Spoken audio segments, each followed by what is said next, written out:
दिल्ली के मुख्यमंत्री अरविंद केजरीवाल राजधानी में अधिकारियों के ट्रांसफर और पोस्टिंग का अधिकार अपने हाथ में रखना चाहते हैं। केंद्र सरकार ने हाल ही में एक अध्यादेश लाकर अधिकारियों की ट्रांसफर और पोस्टिंग का आखिरी फैसला लेने का हक दोबारा उपराज्यपाल को दे दिया है।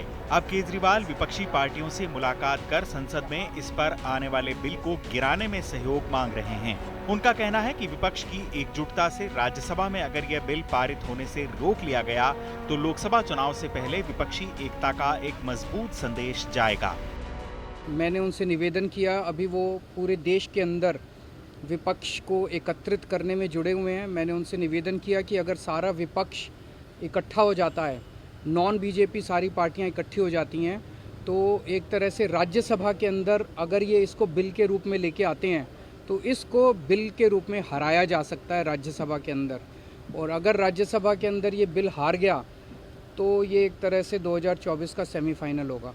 फिर एक मैसेज चला जाएगा पूरे देश के अंदर, ये बिल अगर हार जाता है तो मैसेज पूरे देश में जाएगा कि 2024 के अंदर बीजेपी की सरकार जा रही है। सब लोग तो सहमत है ही, और उसके बाद अगर इस तरह की कोई बात होगा तो जो कह रहे हैं हम लोग पूरे तौर पर इनके साथ हैं। ये जो भी कह रहे हैं बिल्कुल ठीक कह रहे हैं, इनके साथ हम लोग। राज्यसभा में 92 सांसदों के साथ बीजेपी सबसे बड़ी पार्टी है। बिल के खिलाफ वोटिंग के लिए केजरीवाल को विपक्ष की ज्यादातर पार्टियों के समर्थन की दरकार होगी। केजरीवाल ने सबसे पहले यह मसला विपक्ष को एकजुट करने में जुटे नीतीश कुमार के सामने रखा। नीतीश ने कांग्रेस नेता मल्लिकार्जुन खड़गे और राहुल गांधी से मुलाकात की। इसके बाद खबर आई कि कांग्रेस राज्यसभा में यह बिल गिराने में केजरीवाल के साथ खड़ी होगी। दिलचस्प बात यह है कि हो सकता है कि अरविंद केजरीवाल भी विपक्षी नेताओं की इस बैठक में नजर आए, क्योंकि कांग्रेस पार्टी को कहीं ना कहीं नीतीश कुमार ने इस बात पर राजी कर लिया है कि जो अध्यादेश का मसला है और जिस तरह से आम आदमी पार्टी इस अध्यादेश को गिराने के लिए पूरी जद्दोजहद कर रही है, विपक्षी दलों को ला रही है, तो कांग्रेस की का समर्थन बेहद ज़रूरी हो जाता है संसद में। और ऐसे में खबर ये आ रही है कि कांग्रेस पार्टी अब अध्यादेश के मसले पर कम से कम अपनी लव हेट रिलेशनशिप को किनारे रखकर कांग्रेस अब आम आदमी पार्टी का समर्थन करेगी। यानी लोकसभा चुनाव में मोदी का विजय रथ रोकने में जुटे कांग्रेस नेताओं ने नीतीश से मिलने के बाद केजरीवाल का साथ देने का फैसला किया। कांग्रेस को लगा कि ऐसा करने से आम चुनाव से पहले विपक्षी एकता की नींव रखी जा सकेगी। केजरीवाल के लिए यह एक बड़ी जीत की तरह था, क्योंकि राज्यसभा में 31 सांसदों वाली कांग्रेस के साथ आने से केजरीवाल की राह आसान हो सकती थी। हालांकि मामला इतना सपाट नहीं था। इस खबर के आने के बाद शुरू हुआ कांग्रेस की राज्य इकाइयों का विरोध। फिर केसी वेणुगोपाल ने ट्विटर पर लिखा, अधिकारियों की नियुक्ति के बारे में राष्ट्रीय राजधानी क्षेत्र दिल्ली सरकार की शक्तियों पर सुप्रीम कोर्ट के फैसले के खिलाफ लाए गए अध्यादेश पर कांग्रेस ने कोई फैसला नहीं लिया है। पार्टी अपनी राज्य इकाइयों और अन्य समान विचारधारा वाले दलों से इस पर परामर्श लेगी। अब सवाल यह है कि बीजेपी के खिलाफ लड़ाई की मुहिम को धार देने के लिए क्या कांग्रेस अपनी रणनीति में बदलाव कर संसद में केजरीवाल का साथ देगी? अब बात इस पे आते हैं राजनीतिक पे कि ये कांग्रेस की सपोर्ट चाहते हैं। सबसे बड़ी बात यह है कि कांग्रेस की सपोर्ट जब ये चाहते हैं तो किस मुंह से कांग्रेस की सपोर्ट मांग रहे हैं? वही केजरीवाल जिन्होंने जिनके कहने के ऊपर विधानसभा के अंदर हमारे महबूब नेता राजीव गांधी जी का भारत रत्न वापस लिए जाने के लिए प्रस्ताव पास किया, और बीजेपी की मदद से इन्होंने प्रस्ताव पास किया कि राजीव गांधी जी से भारत रत्न वापस लिया जाए।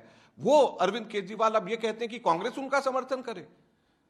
वो अरविंद केजरीवाल जिन्होंने कि कश्मीर मसले के ऊपर बीजेपी का समर्थन किया, 370 के मसले पे बीजेपी का समर्थन किया, जम्मू कश्मीर के टुकड़े हो गए बीजेपी का समर्थन किया, ऑपोजिशन का समर्थन नहीं किया। वो कहते हैं कि ऑपोजिशन हमें समर्थन दे।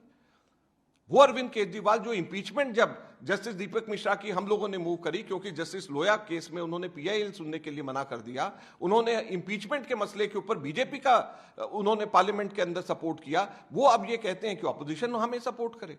किस मुंह से हम लोगों से सपोर्ट मांगते हैं? सवाल ये उठता है कि राज्यसभा में केजरीवाल का साथ देने में कांग्रेस को क्या परेशानी है? परेशानी पहले से हतोत्साहित दिखने वाले अपने कार्यकर्ताओं को मनाने की है। वो केजरीवाल ही हैं जिन्होंने पंजाब और दिल्ली में कांग्रेस को सत्ता से बेदखल किया। गुजरात चुनाव में भी आम आदमी पार्टी ने कांग्रेस को खासा नुकसान पहुंचाया। दूसरे राज्यों की तरह गोवा में भी केजरीवाल ने कांग्रेस की जनाधार में सेंधमारी की। इधर मध्य प्रदेश और छत्तीसगढ़ में होने वाले विधानसभा चुनाव में भी आम आदमी पार्टी सक्रिय है। कांग्रेस नेताओं का मानना रहा है कि केजरीवाल हर राज्य में उनके परंपरागत वोट बैंक का एक हिस्सा हड़प लेते हैं। ऐसे में कांग्रेस के लिए केजरीवाल का साथ देने का फैसला लेना मुश्किलों भरा है। दरअसल कांग्रेस के सामने एक तरफ केंद्रीय राजनीति की मजबूरियां हैं, तो दूसरी तरफ राज्य इकाइयों की अपनी शिकायतें। दिल्ली में अधिकारों की जंग पर कांग्रेस हमेशा केजरीवाल के विरोध में रही है। पार्टी नेता शीला दीक्षित का उदाहरण देकर कहते रहे हैं कि कांग्रेस के शासन के दौरान केंद्र से टकराव की कभी नौबत नहीं आई।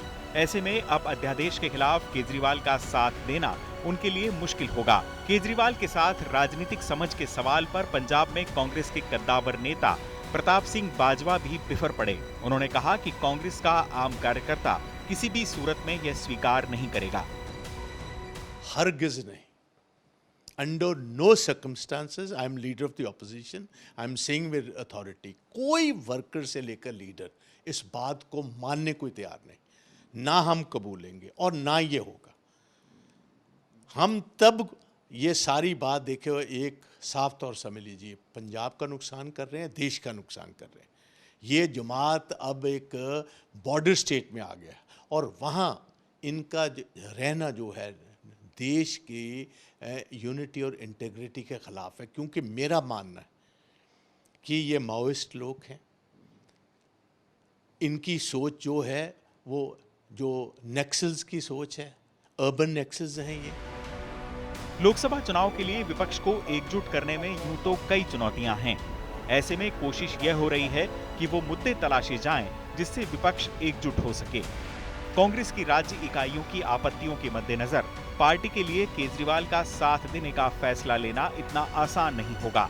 ऐसे में मुमकिन है कि दिल्ली में तबादलों से जुड़े अध्यादेश पर फैसले के वक्त राज्यसभा में कांग्रेस के सांसद सदन से बहिर्गमन का रास्ता चुनें, यानी न तो सरकार के साथ दिखें और न ही अरविंद केजरीवाल के साथ। चुनाव आज तक।